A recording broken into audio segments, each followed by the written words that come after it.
तो students last time मैंने आपको वेक्टर्स का फर्स्ट टॉपिक जिसमें हमने वेक्टर्स की इंट्रोडक्शन की थी उसके बारे में डिस्कशन किया था और पूरे अच्छे तरीके से समझाया था कि वेक्टर्स क्या होते हैं और उसको कैसे डिफाइन किया जाता है। आज हमारा लेक्चर है वेक्टर्स 2 #2 सेकंड लेक्चर, जिसमें हम position vector, displacement vector, types of vector और उसमें कुछ इंपॉर्टेंट टर्म्स हैं उनके बारे में डिस्कशन करेंगे। लेकिन वेक्टर्स यहाँ पे ख़त्म नहीं होता, यहाँ से शुरू होता है। तो आज का लेक्चर बहुत इंपॉर्टेंट है क्योंकि आज हम वेक्टर्स की सारी टाइप्स को स्टडी करेंगे और उसके बाद टाइप वाइज वेक्टर्स को कैसे मल्टीप्लाई करना है, कैसे उनका फाइनल रिजल्ट निकालना है, क्या क्या लॉज हैं, वो सारे स्टेप बाय स्टेप हम वीडियोस में कवर करेंगे। तो चलिए शुरू करते हैं। ये चैनल है टेस्ला ट्यूशन पॉइंट और मेरा नाम है सागर। तो चलिए शुरू करते हैं आज का वीडियो, जिसमें हम बात करेंगे पोजीशन वेक्टर की। जो पोजीशन वेक्टर वो होता है जो ओरिजिन से स्टार्ट होता है। The vector which starts from origin, और उस पॉइंट तक जाता है जिस पॉइंट तक वो वेक्टर का मैग्नीट्यूड होता है, यानी कि वो वेक्टर की क्या वैल्यू है उस पॉइंट तक अगर उसको लेके जाए ओरिजिन से, उसको पोजीशन वेक्टर बोला जाता है। जैसे कोऑर्डिनेट एक्सिस बनाएंगे x और y, ओरिजिन से स्टार्ट किया तो कोई पॉइंट A है जहाँ पे OA वेक्टर जा रहा है, किसी t1 टाइम पे OA वेक्टर है। अगर मैं पूछूं ये मूव कर रहा है और किसी t2 टाइम पे, मान लो पहले 5 सेकंड में ये यहाँ पे था तो अगले 5 सेकंड में ये यहाँ पे चला गया, तो उसका पोजीशन ओरिजिन से क्या होगा, O से लेके B तक। सिमिलरली A का O से A तक। तो इसको बोलते हैं position of the vector. Origin से जो पोजीशन लेते हैं उसको पोजीशन वेक्टर बोलते हैं। तो नीचे लिखा हुआ है O is the position vector at time t1 and this must be at the time t2। लेकिन डिस्प्लेसमेंट वेक्टर और पोजीशन वेक्टर में बहुत ज़्यादा फर्क होता है। वो देखिए, जो वेक्टर किसी पार्टिकल के डिस्प्लेसमेंट को डिफाइन करता है उसको डिस्प्लेसमेंट वेक्टर बोलते हैं। सो पोजीशन वेक्टर और डिस्प्लेसमेंट वेक्टर में बहुत ज़्यादा डिफरेंस होता है, वेरी हाई डिफरेंस। वो क्या है आज हम पढ़ेंगे। यही वाली डायग्राम को यहाँ ले लेते हैं। मान लें कोई वेक्टर A है जो t1 टाइम पे यहाँ पे और t2 टाइम पे वो B पॉइंट पे चला गया, लेकिन वो गया किस डायरेक्शन से, वो यहाँ से यहाँ तक गया, यहाँ से यहाँ तक गया, A से B गया ऐसे। तो उसका डिस्प्लेसमेंट जिसको हम S से भी डिनोट करते हैं, S, ठीक है, मोशन इन वन डायरेक्शन में आपको बताया कि displacement is denoted by S और उसके ऊपर वेक्टर। तो जिसका डिस्प्लेसमेंट है वो A से B तक है, तो AB यहाँ पे डिस्प्लेसमेंट वेक्टर है। अगर कोई पूछे पोजीशन वेक्टर तो वो ओरिजिन से लेंगे। अगर कोई पूछे डिस्प्लेसमेंट तो पार्टिकल जहाँ पे था और जहाँ तक गया है वो वाला पॉइंट हम कंसीडर करेंगे A से। चलिए ये थी सिंपल बातें, नोट्स आप साथ साथ बनाएं और कोशिश करें कि बुक रीडिंग साथ साथ करें। उसके बाद जब भी लेक्चर खत्म हो तो बुक को साथ साथ रीड करें ताकि कोई कंफ्यूजन ना रहे। नेक्स्ट पार्ट करते हैं टाइप्स ऑफ वेक्टर। इसमें बात करेंगे इक्वल वेक्टर्स की। तो बच्चों ये वो वाले वेक्टर्स हैं जो मैग्नीट्यूड में इक्वल होते हैं। जैसे कि मान लो A वेक्टर है और B वेक्टर है, तो दोनों का मैग्नीट्यूड और डायरेक्शन सेम है, तो इनको बोलेंगे हम इक्वल वेक्टर्स। ठीक है, मैग्नीट्यूड अलग भी होगा तो भी हम कह सकते हैं कि डायरेक्शन सेम है तो इक्वल हम एक बार बोल सकते हैं। अगर मैग्नीट्यूड इक्वल है, डायरेक्शन भी सेम है तो इक्वल वेक्टर। इन्हीं वेक्टर्स को मैं ऐसे बना दूं, सेम वैल्यू है दोनों की सेम, तो इसको लिखेंगे A = B वेक्टर, फर्स्ट वाले इक्वल को। अगर नेगेटिव की बात करें तो मतलब उसकी डायरेक्शन ऑपोजिट है, तो इसको लिखेंगे A = -B वेक्टर। ये आप समझ सकते हैं न्यूटन के थर्ड लॉ से। वो क्या कहता है, आपने पढ़ा हुआ है, अगर हम किसी बॉडी पे फोर्स लगाते हैं, जैसे एक बॉडी ने F1 फोर्स लगाई, एक पर्सन है उसने फोर्स लगाई F1 किसी ब्लॉक पे, तो वो ब्लॉक पलट के फोर्स लगाएगा which is F2 but in opposite direction and magnitude of both the forces will be equal and direction will be negative. So इसको बोलते हैं न्यूटन थर्ड लॉ के अकॉर्डिंग जो नेगेटिव वेक्टर्स आते हैं उसको ऐसे डिफाइन किया जाता है। नेक्स्ट हम बात करेंगे मॉडुलस ऑफ वेक्टर्स की। तो स्टूडेंट्स वेक्टर्स को रिप्रेजेंट करते हैं, देखिए I cap 3j cap + 4k cap. ये आगे वाले लेक्चर्स में आपको समझ आएगा कि वेक्टर्स को हम कैसे डिफाइन करते हैं, कैसे लिखा जाता है।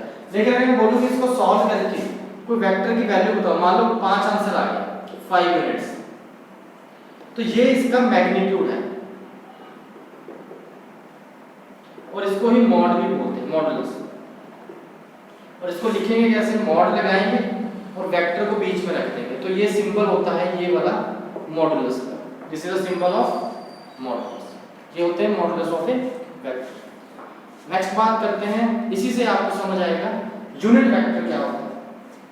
तो अगर इसकी बात करें तो इसको ए भी लिख सकते हैं, या तो इसको ए लिख लो या मॉड के अंदर लिख लो, तो ये हो गया इसका मैग्नीट्यूड। यूनिट वेक्टर बच्चों वो वाला वेक्टर जिसका मैग्नीट्यूड एक होता है, 1।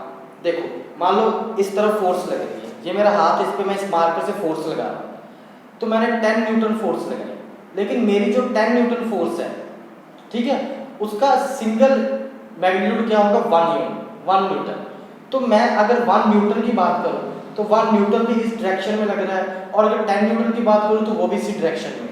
तो यूनिट वेक्टर बताएगा कि अगर कोई भी वैल्यू है वेक्टर की, उसकी सिंगल यूनिटरी वैल्यू क्या है, 1, उसकी डायरेक्शन बताएगा।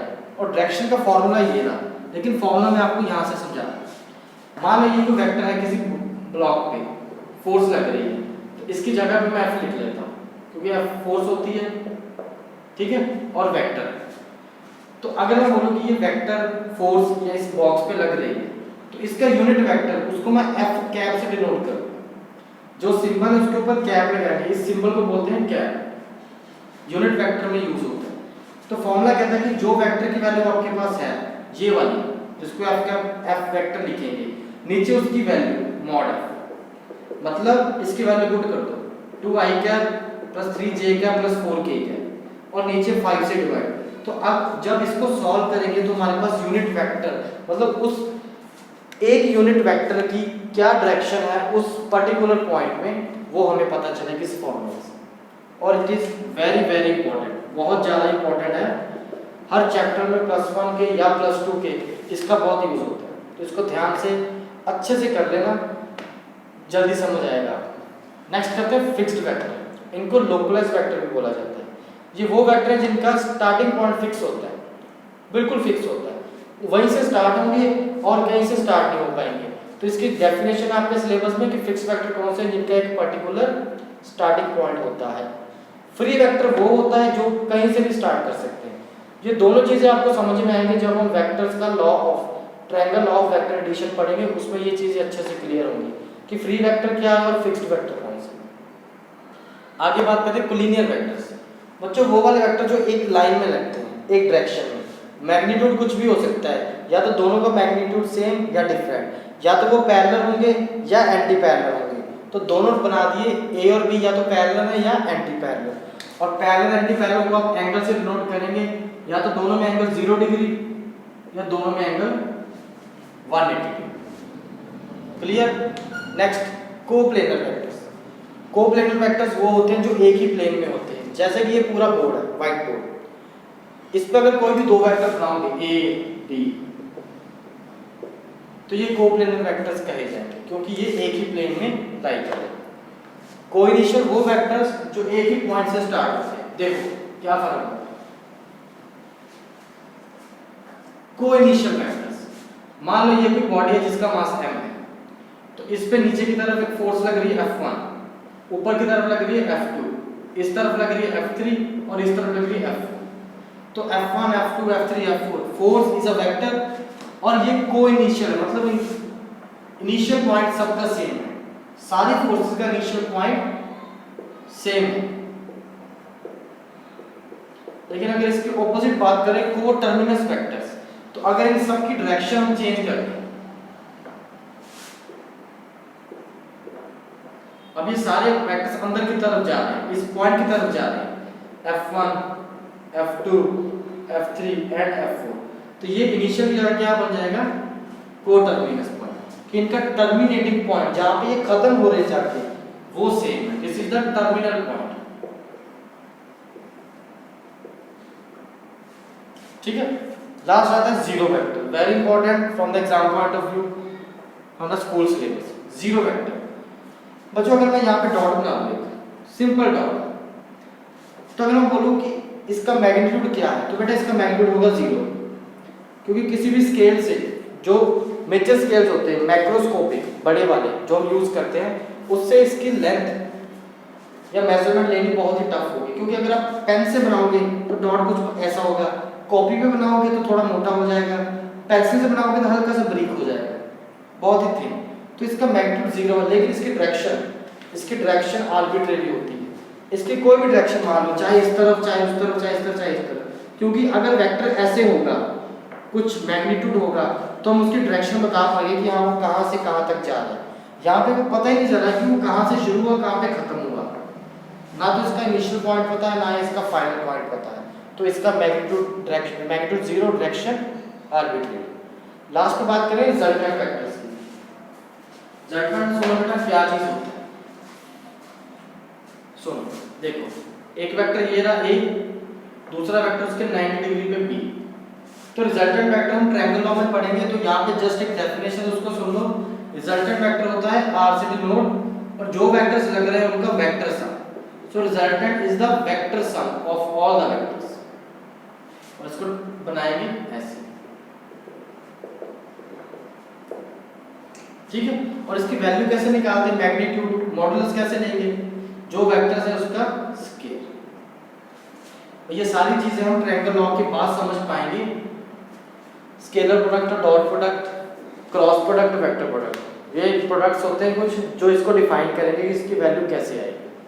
तो आज का लेक्चर यहीं खत्म करते हैं, तो नेक्स्ट लेक्चर में हम आगे का काम करेंगे। Till then make notes, keep revising, thank you so much.